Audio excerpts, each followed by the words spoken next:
it's just, hey, we had a down here. This is like we need to reevaluate what we're doing. Yeah. There you go. Yep. And I think the rest of the Pac-12 has gotten a lot. Well, some of it has. Utah's gotten a lot better, and I still think like USC's on the rebound now. I think Oregon will still see quite a bit of good from them. But yeah, it's Jay, same game setting I as think last yes, time. to hit rock bottom. Yeah.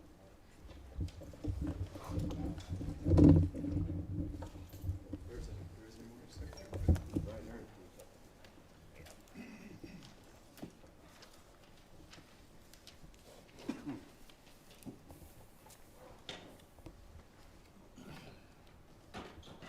You ready to roll? All right, good afternoon, guys. Happy Monday, which is a Tuesday for us. It was a quick turnaround coming off the game with yesterday being a Sunday and a Monday for the team. With the Friday game this week, it was awesome. It was a good experience to be able to play in Albertson Stadium, and for the first time this past weekend, and be able to defend the blue. We're really excited about what the guys were able to do. We were proud of them, and looking forward to being able to grow. Good, the things we need to improve, and it was awesome to see how the guys flipped the switch, came back with some energy yesterday, and then obviously jumping into pads and getting our first big practice in this morning. There was a lot of urgency and a lot of focus. We had some fun out there as we were prepping to get ready for our next opportunity this week. I wanted to update you guys on Marco. Marco's going to be out for the remainder of the season due to our lower leg injury, and so we were praying for him and his recovery. We're very excited about Marco as an inside linebacker and the things that he brings to this team. Obviously, it's unfortunate that his season got cut short, but we know that he will return stronger and better than ever. With that, I'd like to move on and answer some questions about this week and this week's opponent with UTEP. Coach, you guys have been so dominant against the run the past 2 weeks. I know you said Saturday that it was a group effort, but every defensive lineman that went in the game made a big impact. How much of a effect has that improved depth on the defensive line played against the run? Yeah, I mean, it's something that we've been working on, for months now, and you just see the amount of pride, that the defensive front takes in their job and how they execute their job. And it's a lot of work every week to be able to figure out the run schemes and the leverages on the fronts based off of the different run schemes you get, and then to be able to handle your techniques to do your job. And it starts obviously with the defensive line and the edge guys, so that the linebackers and the safeties have clean fits. And so we're very proud of the discipline the guys have played with and the physicality at the line of scrimmage. But I'll say this is going to be, one of our biggest tests this week. UTEP's offensive line is really good. They're big, they're athletic, and they run almost every run scheme there is. So we're going to have to be very diligent with our preparation this week on a short week. Andy, on the broadcast, they mentioned that in the offseason, you guys had a quote, serious coaching conversation about what type of team you wanted to be on offense, and ultimately determined, not so much as the spread thing, but just really wanted to establish the run game. What were those conversations like in the offseason coming to that? I didn't have that conversation with them, so I'm not sure what you're talking about. Your run game and getting George going over 100 yards, and just how important is it going to be to have the running game being productive here moving forward? Yeah, so I mean we obviously, number one, we got personnel, make sure that we're getting the right guys in the right positions, not only from the running back standpoint, but the different personnels and the formations that we're going to be able to leverage and gain leverage on defenses. And then it comes down to playing with a certain mentality at the line of scrimmage. How we come off the ball, how we play with great pad level, how we play with our hands. Those are the things that are important. That we're already building off of starting yesterday afternoon. Things that obviously we got to be more consistent with, and this past weekend, I mean, we ran the ball for 4.1 yards a carry. Like we talked about, we took some big losses on some sacks, and that obviously kills the rushing stats. So there are things there definitely that we can continue to build off of, that we must build off, and we will. The guys are, they showed that this morning. They're excited to get back to work. Yeah, you were here when Jay and J-Mac were here, and those guys would get Yeah. 30, 35 touches in a game, and George proved that he could handle 33 the other day. So what does it take for him to get right and make sure that he's in position where he might be able to do that again this week? I mean, it's obviously a tough task to do properly. Yeah, there's no question. Especially you touch the ball as many times as he did this past weekend, and you jump into a short week and you go back out there on a Monday for a Tuesday practice. That's not easy. But let me tell you, he was back out there doing it today. As much as that is too, it's on us to help. As we did with those backs in the past, playing that running back position is a little bit different. You got to make sure that you take care of those guys in terms of their workload throughout the week.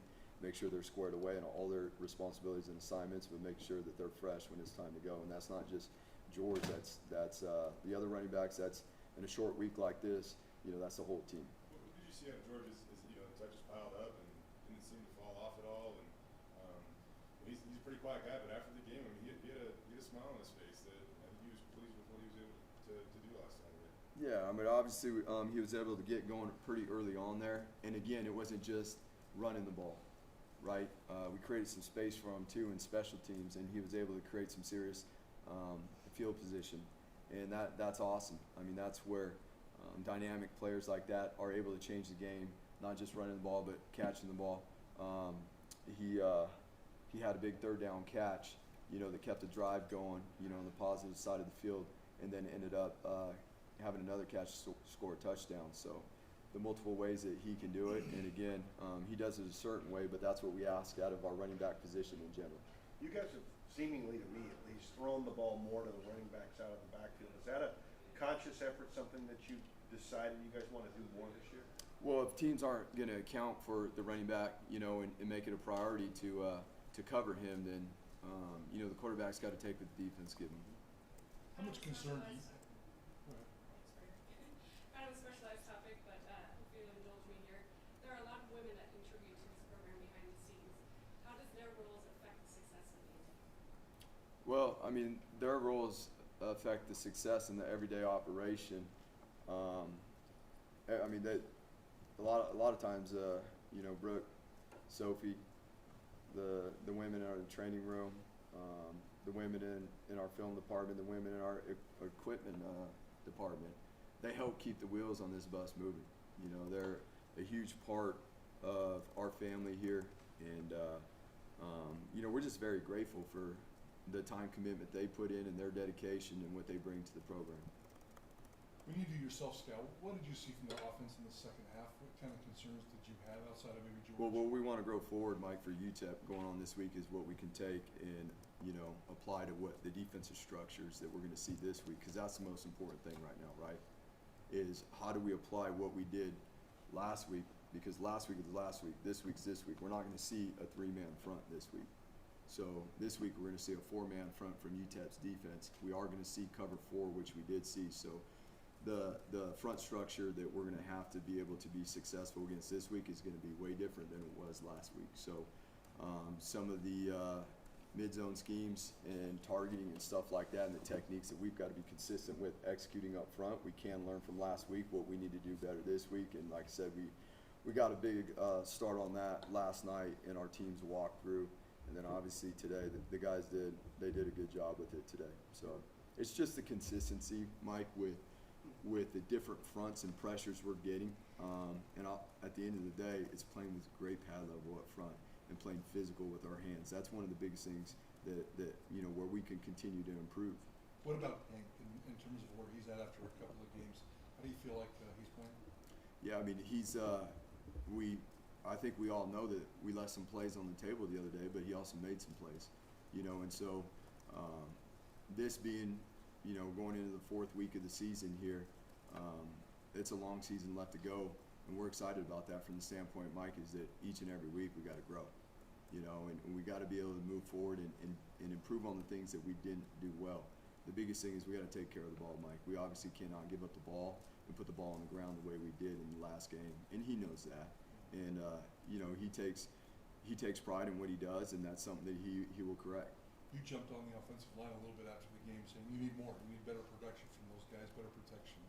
How can you fix this offensive line? Well, I don't think I necessarily jumped on the offensive line. Like I said, if we know football and we watch football, there's 5-man protections, there's 6-man protections, there's 7-man protections, and that was my point. There's only how many offensive linemen on the field, so there's other guys involved too. And I'll be honest with you, I think you guys very well know I'm not going to single our guys out, but there's only 5 linemen on the field, and when we're in 7-man protections, it's not always just the offensive line. And so at the end of the day, I'm going to single myself out. It starts with me making sure that we understand how we can be more efficient in our protections, everybody involved in those protections. And that's what we've been able to grow from that we're going to have to be able to apply this week as we face, obviously, UTEP, so that we can be better, we can take more advantage and not leave plays out there on the field. Because, again, it's not just one guy. It's collective. What does UTEP's defense do that's unique? You mentioned that they got 4 up front as opposed to 3. Yeah. What, I mean, based on the number of points they've given up with 7 turnovers, to give just 27 up, they've got to be doing something right. Right, and so, I mean, and you look at the opponents they've played too. I mean, they've played some pretty good teams, and I will say this, that they are going to play an aggressive style of defense. It is a 4-man front cover 4 team, and we will expect to get a lot of heavy pressure. We will expect to get some safety blitzes, some linebacker blitzes to attack our offensive front. What about their offense? I know the quarterback is the same that we saw last year, Hardison. Yes, sir. What else?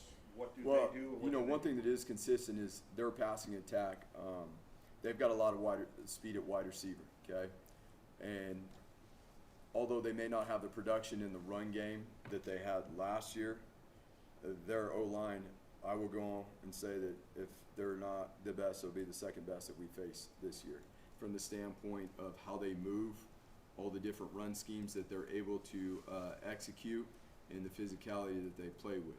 Now, you know, their commitment to the run game, I believe they're going to commit and try to, you know, establish the run game, because that's when they've been successful. That's when they were successful last year, you know, when they got off to a fast start. You guys have played. Go ahead. You've been one of the best third down defenses in the country this year. Last 2 games, I mean, your opponents are about 2 for 25, I believe it is. What's led to your success there? I mean, you guys call that a money down for a reason, but what's led to your success there? Again, it's the preparation. It's the guys studying. You know, obviously the coaches studying and creating a plan, and then making sure that the guys understand the details of the plan because of what we're getting on third downs, and understanding the windows, right? Because third and medium is way different than third and long, and I think that we have a defense that plays all together, and they know that the coverage is depending on the front to get, you know, pressure on the quarterback, and the amount of work that goes into it every week, much like the run game, it's a lot. I mean, it's all the way up until the walkthroughs before the games, where the details of making sure that we're dialed in and we know what we're doing like the back of our hand. I mean, the commitment of the guys to do so has been awesome. Now, it's every single week. You know, for us to be successful on third down this week, it's going to take a lot because of, again, the wide receivers they have and the quarterback. He's got a great arm, and he can make every throw in the park. I mean, he'll make the 15-yard out throw on the far, you know, from the far hash, and they've got some wide receivers that can stretch the field. You guys played more dime than I can remember you guys playing in a while. I mean, what'd you think of that? And is that something with Tubner coming in and the way you had Jay on the line a little more? I mean, did you like that in case you need it more later in the season? We spoke about it, but I'm pretty sure we spoke about it after the game. So, BJ, we played 3 totally different styles of offense in the first 3 games, right? We played a pro style to start. We've played triple option, zone read, RPO in the second game. This last game was totally different. It was more of a spread approach that could get into some 12 personnel sets. So we have the ability to get in different defensive structures depending on the type of offense we're seeing. We spent a lot of time over the offseason building those things. And we're able to cover the space on the field. You know, if you're in dime and you have more DBs, you can leverage formations. You can switch up coverages and make sure that we get the right help where we need the help on certain wide receivers. That's about third down, but it goes to red zone too. You guys haven't, the last two opponents haven't taken a snap inside the red zone, let alone the 31, I want to say.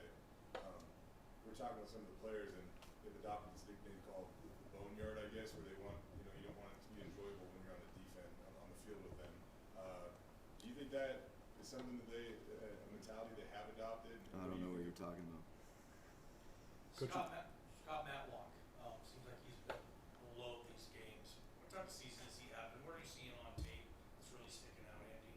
Yeah, I mean, he's been consistent in the run game, in the pass game, you know, and generating a pass rush, and, you know, he gets a lot of attention, so, you know, it's not like he's getting a lot of one-on-one blocks either, and that's the thing about it. You know, what goes into playing that position, it's not glorified very often. Sometimes guys' stat lines aren't very, they don't look very productive, but when we grade the film and the amount of production he gets from the standpoint of what he does as an interior D lineman and what he creates and the amount of attention he generates, I mean, he's been awesome. And so there's definitely areas that, you know, we're focusing on even for him coming out of the last game. There's areas where he wants to get better, that he knows he needs to get better. So we're off to a good start with him with a lot of time left to play, and like anyone and everyone else, we just got to keep improving, man, because he's doing a really good job. We're going to talk to Cade Beresford, I guess, this week. Well, coming in, you know, does a transfer, and I know, you know, the line hasn't been perfect, but how do you think Cade's fit in, you know, at right tackle there? I mean, number one, he's an unbelievable young man. To have him come into this program and jump in, gain the respect of the team, not only who he is as a person, but his work ethic and his ability to jump in and compete to be in the starting lineup. It's helped a ton in a position that we're still developing a lot of young depth behind him, so it's given us a guy that has experience of playing college football, competitive college football, and that's a big deal. You know, it's to be able to step out there and line up against the type of edge players that people are recruiting, you know, in this game today. That's hard work playing tackle. we've seen LaBeouf and Canillo competing to kind of be the first corner off the bench this year. Has one of those guys separated themselves in that competition? You know what? Yeah, both of them have done really well. Really proud of those guys and how they've competed and grown. And you know, LaBeouf too isn't only playing corner; he's playing, you know, other positions, playing a little bit of safety too. So it's been cool to really see him take on more roles and be able to be flexible within the defensive structures, the different packages that we have. And so we just got to continue to keep growing. What does that say about his football IQ to be able to play both those positions? Yeah, I mean, he's got a pretty good football IQ. It's been that way since he's got here, and he cares, and he's passionate about it. And we just, you know, with the nature of the defenses we play, those corners got to be able to hold up out there. And we've seen that, you know, especially a couple weeks ago, there's going to be a lot of shots taken on those guys. And so that's on us, too, to be able to mix in some different coverages and do some things to provide those guys some relief. Obviously, you've got a million responsibilities as the head coach. I mean, what's your involvement in terms of the offensive preparation and even game day play calling and things like that? So again, for this week and preparing for UTEP, you know, my responsibility is to help run the scout team and make sure that the scout team is giving us the looks that we need so that we can be better in the run game in terms of having the quality looks to prepare ourselves so what it's going to look like on game day. My responsibility in terms of the offense is to know and understand the overall organization of the offense, to help implement different things in terms of defensive structures and provide knowledge on defensive structures and what defenses are doing. Jonah's been really solid for you guys in the last couple of weeks. That can be such a mental thing. He rebounded so well from season opener. What have you seen out of Jonah the last couple of weeks? You know, just persistent and, you know, consistent with it. I think the biggest thing there is that, you know, it's the hard work we put in every single week that gets us ready for game day. And, you know, in this game right here, we got 18 to 22, 23-year-olds playing and growing. You go to college to learn and grow. You're going to go through some stuff at times that aren't, you know, exactly ideal. But we're never going to let those situations of adversity define us. We're going to be defined by how we respond. And there's plenty of other young men in this program that have not let adversity define them. And we're really excited about him and where he's going and what he's doing. And, obviously, we got to continue on that track.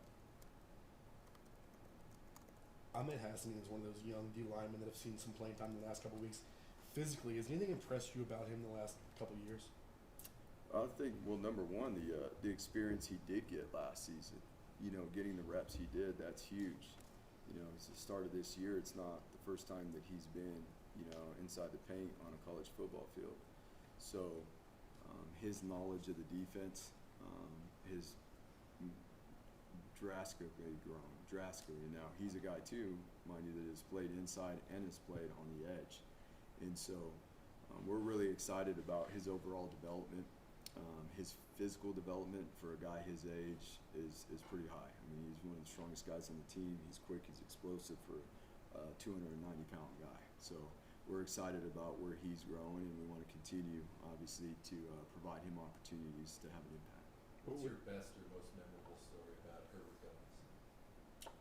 Big Herb, probably, it's a consistent one. It's every Friday when he goes in to practice his package on offense, and everybody gets so excited on the whole team. The whole team goes crazy. With Marco being out, and Yeah. I'm not going to expect you to talk about Zeke, but we saw him leave. Who's the next man up? Who's getting opportunities on a short week this week to jump into that spot? Right. So, DJ has played that spot too, being in certain packages and things like that, right? So, and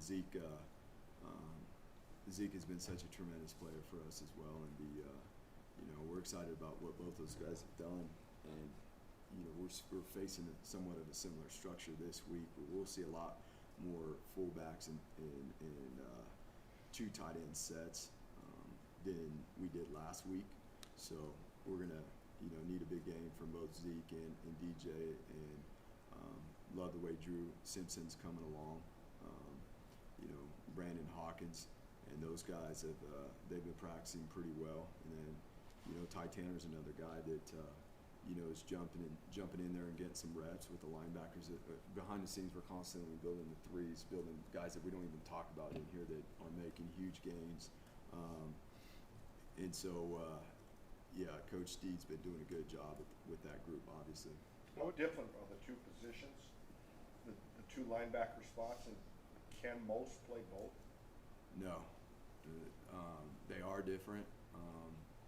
In the run game, it's probably easier, but there's just certain things within the coverage that younger guys can't.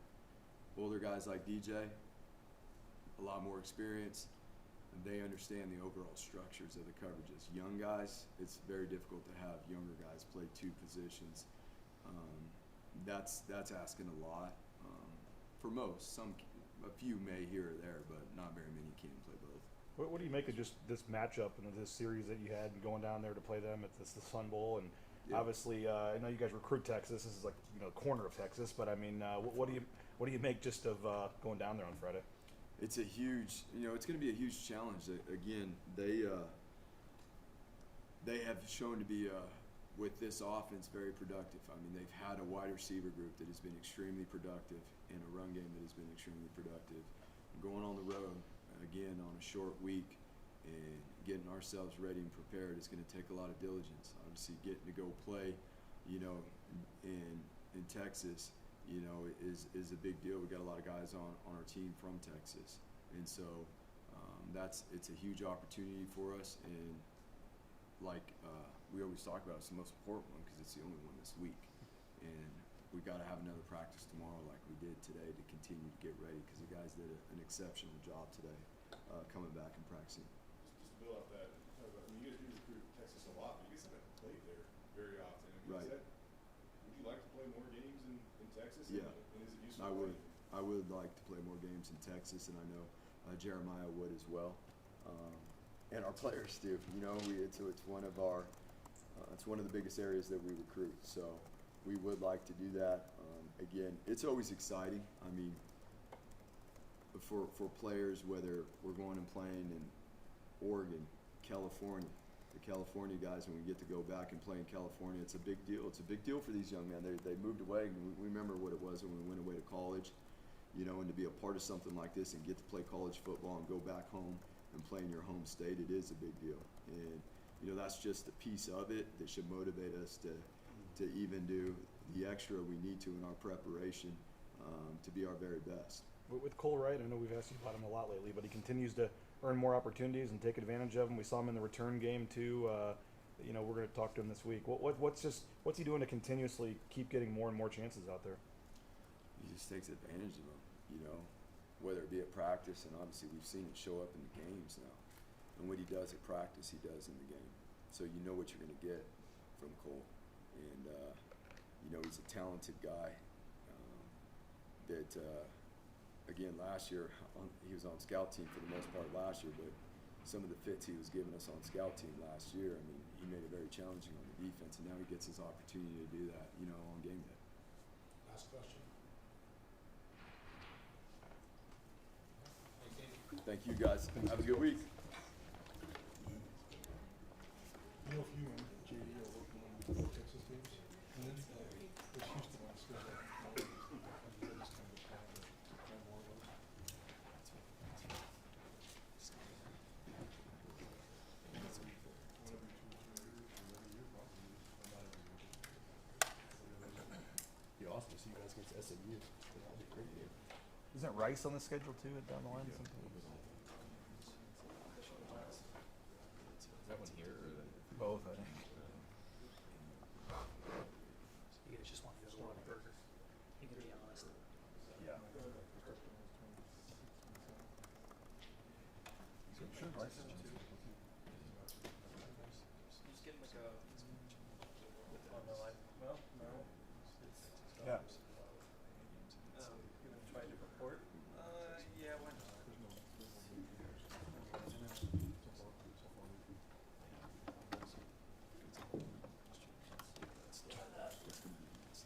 Yeah, so it's that's all right. Probably want to pick cable. 2032 in some cases.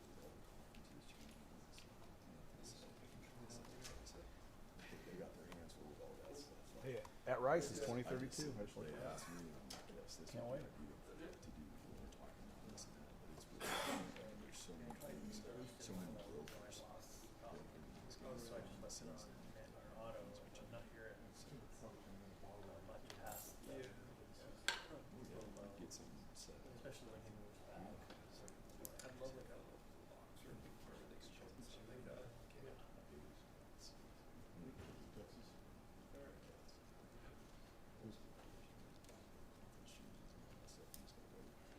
I appreciate you guys. You guys have a Thanks, good Coach. week. Thanks, Andy. Thank you.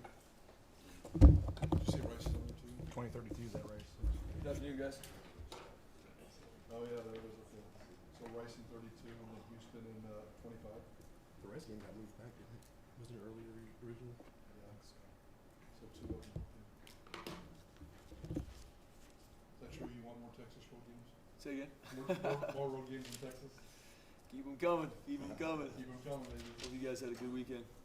I know it's like West Texas, but do some of you guys recruit Texas? Some of your Texas players excited to play a game in their home state? Oh yeah, absolutely, and it's going to be a good atmosphere, and we have a good amount of our, like to your point, BJ, like we have a good amount of our players from Texas. So anytime we can get back to Texas and play a game, I was trying to think the other day, like just the last time we played a game in Texas was it the bowl game when it got canceled? Was that the last time we played? Forget about that. Yeah, the one that never happened, right? No, but that was the last time we were down there. So I'm excited for our guys, just in general, but especially our guys from Texas are excited to get back home.